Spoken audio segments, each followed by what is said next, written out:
COVID-19 लाइचर असिगे मरमदगी yum युमदा वखल नुंगाइतब तौफम खंगदना फुंबंगदुना वखलदा लाइचर असिदगी कैदोंगै free ओइना लैबा ngamगदगे हाइबा लांगतकनबा वखल सिंगा लोइना लैरिबा इरेइसा खुदिंगमक्ता पुंसी माइकैना वखलगी थौना हापचदुना हक्सांग फना अमदि तिनजंग काइजंगदबा ओइबत नतना वखल नुंगाइना लैबा ngamनबगी पांदमना ngasi वहि खर पुदुना लाक्चरी हौजे हौजे मयामना तत्तना खंगिंगलिबा इ पाउसे ngasi COVID-19 मी कयाम सिखरबगे कयाम हेंगलबगे करम मफमसिंगदा कंटेनमेंट जोन लाउथोखरबगे कदाई कदाई द चटप याद्रबगे कैदोंगै कोइब चटप यागनी कैदोंगै वखल नुआइना थबक सुगनी पैसा तानगनी COVID-19 corona virus pandemic Wuhan China हाइबना चिंगबा नेगेटिव ओइबा वाहंसिंगसिना मपुंग ओइ अदुबु कनामतन थोइदोंना हंगनदि नोइ लेकाइदो अनाबा क्याम फगलबगे रिकवरी परसेंटेज क्याम ओइरबगे ngaranга kayam khenai haibana chingbasi nainaba khajigwale maramdi aikoi miwebagi koksida ahanbada changal libase negative oiba e pausina matam punamakte hengale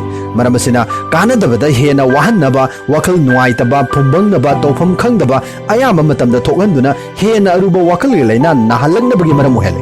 akhanga hi kayamana so hauji kanna nainaribase COVID-19 loikibaga wakal leina naba anaba yamna thorkani habasini Mapan thokana yumda sum leiba mayam tinadaba socialize tawdaba haibase arai mo phom manati maramasina ne depression haibasina narba anabasinga ahanba layomda mayamdagi labna naitom leibana hena nuairaglibasi masidagi akoina kharada oirabasu ngaktoke hairabadi makhagi asamba thongsinga se pangthokpe ahanbada tawba yabasi yariba makai ayuk yahaurakpada phone hana painaba honabidaba tumba haugalakpaga haksang sajel tawbana tawbiba tawdragasu phamungda leiringai adomna thengnakiba khwaidagi nuaikiba mikup amatang ningsingbiduna haukhaba numit adugi haubadagina loiba phawba ningsingnaba honabiyo asomna numit khudingi adomna thengnakiba nuairaba mikup amamam ningsingbiba yai khwaidagi phabadi haksang sajel tawduna yoga na chingba sanabasina khwaidagi hena kanagani ahum subada yariba makai ayu yahurakpaga khabar pabidana ba honaba haujikangi paper ayamba ahanba lamai ahoba perada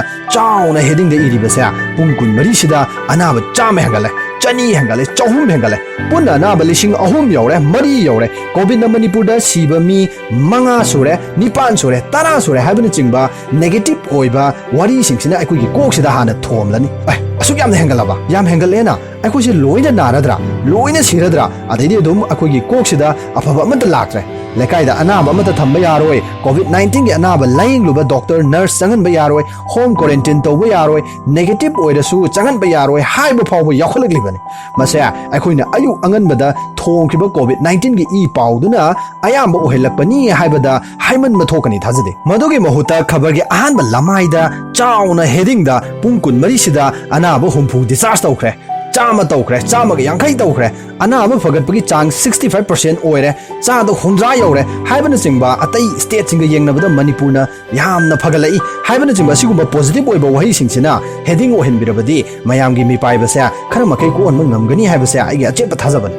अतै अकुपा वरोल सिंग मनुंगदे इबिबा काइदेना खल्ली मरम मसिना मसिमक्सु तौद्रिबनिना यारिबु मकै अयुक याहौरकपदा खबर पाबसे तोपिरो सुबदा नुमित खुदिंगी मरु मपांगसिंगा नत्रगा मरी मता इमुंग मनुंगी मियोइसिंगा conference worry सानबा नत्रगा ngamlabadi group video se tawnaduna laibasina haksangda afaba hormone sing thadokuna wakal nuaina amadi haksang phana lehenbada mateng pan manga subada nomada amurak anirak hendana achumba pawgi likhun amagi matengdagi outbreak asigi maramda khangnaba honaba yai hena mari leinadaba natraga oithokpa yaba aduga tasingna praman leitaba semjin sajinba conspiracy theory mayam ama khangnaba honaroidaban maru mapangsingna share torokpa asigumba semjin sajinba pawsing kaidonungda nainaroidabani adondasu kanagumda share tawbiroidabani masina hena kanadabada wakal hena khalanabagi machak ohenduna awabo ohelle taruk subada nungaina tumba haibasisu wakal nuaina leibada mateng yamna pangi maramasina numidangi pung nipan gi matung hairiba outbreak asigi maramda i paw khangnaba tanaba honabiroidabani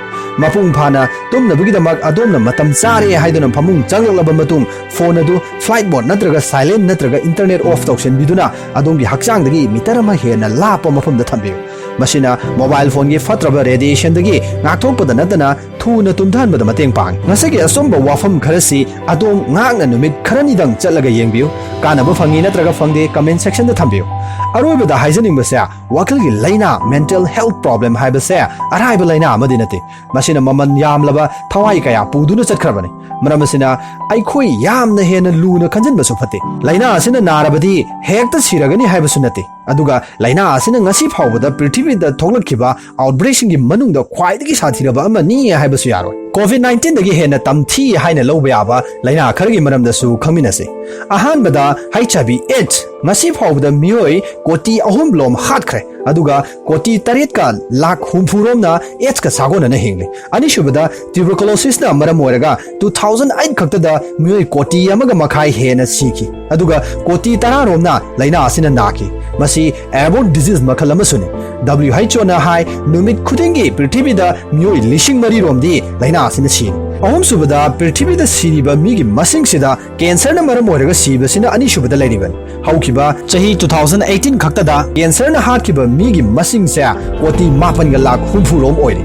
cancer naraba mi singna sibagi chang wangli basigi maram mangagi manungda alcohol amasung tobacco si amane adu boy khoi masi khangna sizinaba tokjibani haibadi asuk sathiriba laina ase henu nuna khanjiludaban mari subada WHO na piba report ki matungina 2004 fawbada diabetes na naraba migi masing ase koti ni funi thoiro moikre aduga 2016 khaktada diabetes na maram oraga mioi koti amaga lakhum phurom sikre asumna prithvi sida COVID-19 dagi hena tamthiba laina makhal mayam ama lairi haibasi aikoina khanggudaban hairiba laina singsiga sagona duna aikoi adumak lagli matungda su samina khigadoribane hauzik thengnariba COVID-19 asidagi hena sathiba kudong thiningai oiba laina makhal mayam ama su lakhigani haibasi su aikoina khangminase maramdi aikoina sariba chinjak honglagliba aingasa puthorgliba anoba technology amadi 5G 6G matang lakhigadori masi punamak thengnaba tabani kiduna mai leiduna chenba yaba matang nate COVID-19 dagi aikoina khajiktang henna nungsa thiningai oribana thuna sandokanba asini aduba aikoi section na mangjongna lokhatpum thokpa section thawangsing lokalabadi soidana laina asina sanganaba ngambani mai paglaba miyoisingna asumna hai don't let the situation control you you should control the situation hauzik oiriba piram sina aikoi bu ngamhanbada amadi aikoi gi pungning wakal bu wahanba mipai hanbagi mahuta aikoi na ngamna chatuna aikoi na oina piram si control to ngamba hoigadaban hena problem create to bagi mahuta solution thigadaban khudam oina laikai sambal kharaba hena problem create tawre anaba masing hengal pada mateng pangbo ina thoglagani atu akai amata nangnararoi madugi mahut adom na darkar leibakak natana yumdagi mapan thoktana lengdana leibirabadi mina su adom da laina asina sandoklaroi aduga adom na su kana gumda sandokpada mateng panglaroi ngamlaroi amadi laikai da anaba ma yaorbadi ningthina wari shabiduna hanguiba mau utpibagi mahuta nuaiba wari shabiduna mayumda ningthina home quarantine tahonnaba hona biba fai hanguiba samna ningdaba mau utlabadi anabadu hena wakal nuai khidaduna tawriduba kaya tawnilabasu yai doctor singnasu laina asi kibana athu akai anaba kaya leng bidabana hena problem thole masisu solution thibigadabane makoina hena kirabadi praja singdi kari hoigani tangai fadana pp amadi darkar leba section thawrang sing lokhat piraga leng biba kaide khal masi fawba kirabadi praja singda mahik asina sangdanaba hand sanitizer amadi mask upiyu hairibasi aranba paw sandokpoina thokloitra doctor na laying biu yadabana sahi kurma thoigi mirobi nupi masa ama laikidabagi paw tabada thamoisong na nuaijagite hauze fawbada WHO na approve toraba clinical trial mapung phana loiraba safety amadi efficiency oire habagi chapchaba praman lairaba vaccine laitrabasu prithibis da vaccine chahum henbana kanna COVID-19 maithiba pi na hidanari vaccine kunmanga amana clinical trial da leiduna masigi manungda taruk amana phase ahumgi changeng loisilakadore amasung athubada COVID-19 gi vaccine ama soidana puthorakani haibagi thajabaduga loinana ngasigidi punchi maikaina mayamdagi kainenabagi yathang laujari